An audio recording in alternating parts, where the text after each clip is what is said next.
मिट्टी जीवन का स्रोत है। यदि मिट्टी स्वस्थ है तो फसलें अच्छे तरीके से फलेगी फूलेगी और पैदावार अच्छी मिलेगी। मिट्टी जीवन का आधार है। यदि मिट्टी का अस्तित्व नहीं है तो पर्यावरण का भी अस्तित्व नहीं है। मिट्टी के बिना कृषि नहीं, कृषि नहीं तो अनाज नहीं, अनाज नहीं तो मानव का जीवन यापन संकट में। कहने का तात्पर्य यही है कि मिट्टी से पर्यावरणीय, खाद्य, मानवीय विकास की श्रृंखला एक दूसरे से जुड़ी हुई है।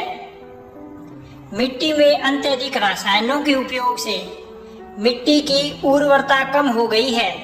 मिट्टी में रहने वाले लाभदायक जीवाणु नष्ट हो रहे हैं और मिट्टी में जीवांश पदार्थों की कमी आ गई है।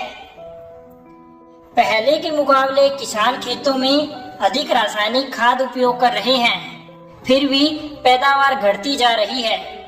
किसानों की लागत अधिक है मगर पैदावार कम है, फिर भी किसान बार बार रसायनों का उपयोग करके अधिक उपज लेने की कोशिश करता है मगर परिणाम कुछ नहीं मिलता है। ऐसा क्यों? जैसा आपको पहले बताया गया है कि मिट्टी की उर्वरता कम हो गई है, मिट्टी में जीवांश पदार्थ की कमी है। किसान भाइयों, मिट्टी हमारी माँ के समान है। यदि हम मिट्टी को नहीं बचाएंगे तो कौन बचाएगा?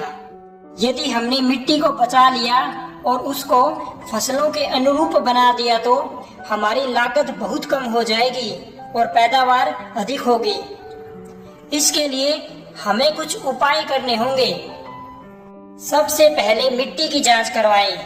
रिपोर्ट के अनुसार ही मिट्टी को वो पोषक तत्व दे जो मिट्टी को चाहिए, ना कम ना ज्यादा।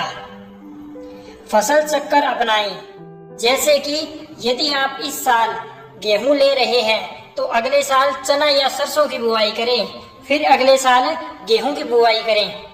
यानी कि हर वर्ष उसी जमीन पर पिछले साल बोई गई फसल की बुआई न करें। मिट्टी में जैविक खाद ही उपयोग करें।